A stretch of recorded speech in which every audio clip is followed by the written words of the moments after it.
Bien-aimés dans le Seigneur, chers auditeurs, nous vous saluons dans le très beau nom de notre Seigneur Jésus-Christ. Nous vous disons notre joie de vous retrouver ce matin et de vous savoir toujours aussi nombreux et fidèles à ce rendez-vous quotidien pour partager la parole de Dieu avec nous, et ceci d'après ce programme de méditation préparé par la Ligue pour la lecture de la Bible. Aujourd'hui, jeudi 31 octobre, nous méditons dans Daniel chapitre 1, versets 1 à 21.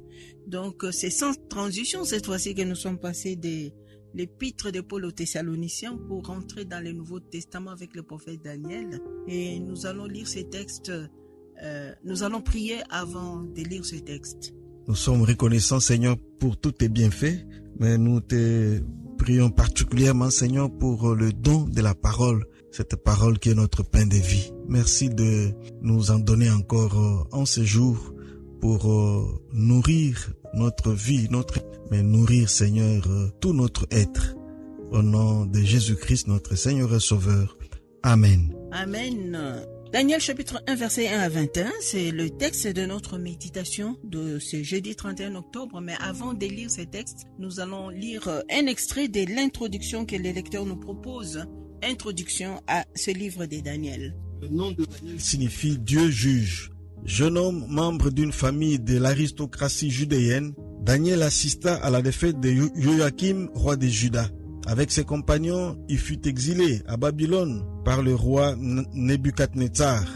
Dans ce livre, il est raconté de l'héroïsme de ces 4 juifs à Babylone. Daniel, appelé aussi Belchassar, Anania, appelé aussi Shadrach, Michaël, appelé aussi Meshach, et Azaria, appelé aussi Abednego. Le livre de Daniel encourage les fidèles à suivre les préceptes de l'Éternel, même au milieu des incroyants. Il est utile pour nous aujourd'hui. Bonne méditation. Voilà, maintenant nous allons lire le texte proprement dit, c'est-à-dire Daniel chapitre 1 verset 21, et nous allons répondre ensuite aux questions 3 et 7. Y a-t-il un exemple à suivre ou à ne pas suivre, et quelle vérité Dieu nous révèle dans ce passage? Daniel 1 verset 1 à 21. La 3e année du règne de Joachim, roi de Juda, Nebuchadnezzar, roi de Babylone, marcha contre Jérusalem et l'assiégea. Le Seigneur livra entre ses mains Joachim, roi de Juda, et une partie des ustensiles de la maison de Dieu. Nebuchadnezzar emporta les ustensiles au pays des Chinéars, dans la maison de son Dieu. Il les mit dans la maison du trésor de son Dieu. Le roi donna l'ordre à Ashpenaz, chef de ses eunuques, d'amener quelques-uns des enfants d'Israël de race royale ou de familles nobles. Des jeunes garçons sans défaut corporel, beaux de figure, doués de sagesse, d'intelligence et d'instruction, capables de servir dans le palais du roi, et à qui l'on enseignerait les lettres et la langue des Chaldéens. Le roi leur assigna pour chaque jour une portion des mets de sa table et du vin dont ils buvaient, voulant les élever pendant 3 années, au bout desquelles ils seraient au service du roi. Il y avait parmi eux, d'entre les enfants de Juda, Daniel, Hanania, Michaël et Azaria. Le chef des eunuques leur donna des noms: à Daniel celui de Belchassar, à Anania celui de Shadrach, à Michaël celui de Meshach, et à Azaria celui d'Abednego. Daniel résolut de ne pas s'essuyer par le mets du roi et par le vin dont le roi buvait, et il pria le chef des eunuques de ne pas l'obliger à s'essuyer. Dieu fit trouver à Daniel faveur et grâce devant le chef des eunuques. Le chef des eunuques dit à Daniel: je crains mon seigneur le roi, qui a fixé ce que vous devez manger et boire. Car pourquoi verrait-il votre visage plus abattu que celui des jeunes gens de votre âge? Vous exposeriez ma tête auprès du roi. Alors Daniel dit à l'intendant, à qui le chef des eunuques avait remis la surveillance de Daniel, de Anania, de Michaël et d'Azaria: éprouve tes serviteurs pendant 10 jours, et qu'on nous donne des légumes à manger et de l'eau à boire.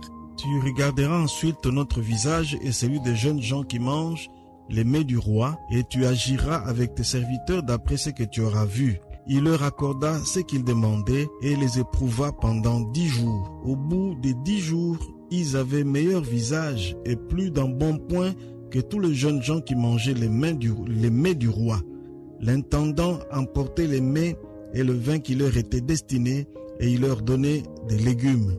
Dieu accorda à ces 4 jeunes gens de la science, de l'intelligence dans toutes les lettres et de la sagesse, et Daniel expliquait toutes les visions et tous les songes. Au terme fixé par le roi pour qu'on le lui amena, le chef des eunuques les présenta à Nebuchadnezzar. Le roi s'entretint avec eux, et parmi tous ces jeunes gens, il ne s'en trouva aucun, comme Daniel, Anania, Michaël et Azaria. Ils furent donc admis au service du roi. Sur tous les objets qui réclamaient de la sagesse, de l'intelligence, et sur lesquels le roi les interrogeait, il les trouvait 10 fois supérieurs à tous les magiciens et astrologues qui étaient dans son royaume. Ainsi fut Daniel jusqu'à la première année du roi Cyrus.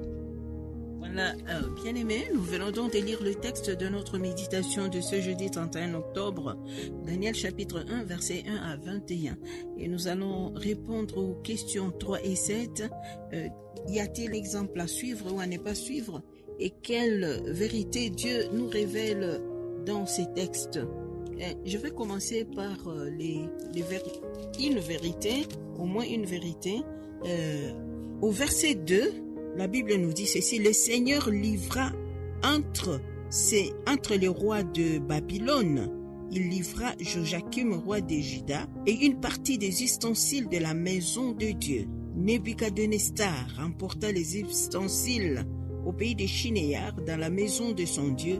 Il est mis dans la maison du trésor de son Dieu. Et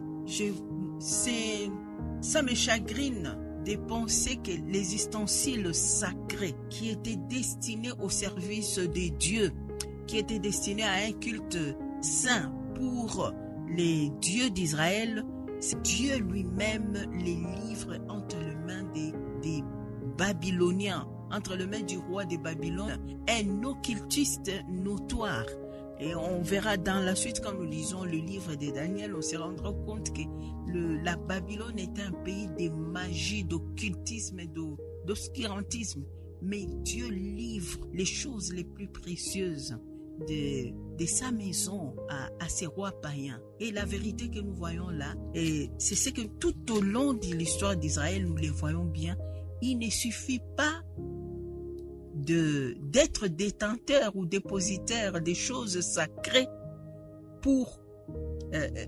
cela ne suffit pas. Ce que Dieu demande le plus, c'est notre propre sanctification. Et cette histoire est arrivée à la suite de la désobéissance d'Israël. Pour résumer les choses, ils ont désobéi à plusieurs niveaux. Et Dieu a envoyé des ennemis qui les ont donc envahis, battus, et ils ont amené un bon nombre d'entre eux en captivité parce qu'ils avaient désobéi. Alors aujourd'hui, nous pouvons occuper des positions très privilégiées, très enviables, mais par rapport à l'œuvre de Dieu.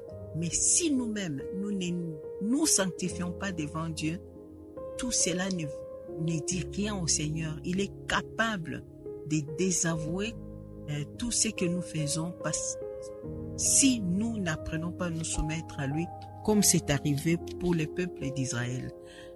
Papa Dani, une autre vérité ou alors l'exemple à suivre dans ces textes n'est pas suivre? Il y a un exemple à suivre, mais j'aimerais revenir sur un élément important, un élément capital auquel disons Maman Justine, c'est que Babylone était un environnement vraiment païen, pour ne pas dire occulte, oui, parce que il y avait des divinités étrangères qui n'avaient rien à voir avec la croyance juive, parce que les Juifs croyaient en un Dieu, le créateur du ciel et de la terre, le Dieu d'Israël, comme on pouvait dire, et le Dieu de l'univers. Mais arrivé sur place, d'abord, on commence par leur changer leur nom, pour leur donner des noms qui sont associés à des divinités étrangères. On a changé leur nom, mais eux ont gardé leur identité. Ils n'ont pas perdu la foi en Dieu. Voilà pourquoi ils refusent de manger les mets qui viennent de la maison du roi. Oui, parce qu'ils savent bien que ces mets-là sont aussi sacrifiés à des idoles. Mais eux, ils veulent rester, en fait, eux-mêmes, garder leur identité. Et c'était un risque qu'ils avaient pris. Mais, puisqu'ils avaient confiance en Dieu, au verset 8, on dit, Daniel résolut de ne pas s'essuyer par les mains du roi. Et au verset 9, la conséquence est là. Dieu fit trouver à Daniel faveur et grâce devant le chef des eunuques. Daniel et ses amis ont pris le risque parce que ça pouvait ne pas marcher. Mais lorsqu'on se confie en l'Éternel, Dieu n'abandonne pas ceux qui se confient en lui. Ils se sont confiés en Dieu. Ils ont pris les risques et Dieu leur accorde faveur et grâce. Et plus loin, nous avons vu qu'ils ont reçu l'intelligence et la sagesse 10 fois supérieures aux jeunes de leur âge. Donc ça c'est merveilleux. Donc pour dire que celui qui se confie en l'Éternel ne sera jamais confondu. Ils étaient en captivité, ils ne mangeaient pas aussi bien que les autres, mais ils étaient 10 fois plus intelligents, plus sages que tous les autres. Et en très bonne santé aussi. On aurait pu encore dire d'autres commentaires, Papa Dani, mais il nous reste plus qu'une minute que nous allons prier pour conclure notre méditation. Nous rappelons les textes. Daniel chapitre 1, versets 1 à 21. Et nous prions, Seigneur. Nous te disons, Seigneur, que nous t'appartenons.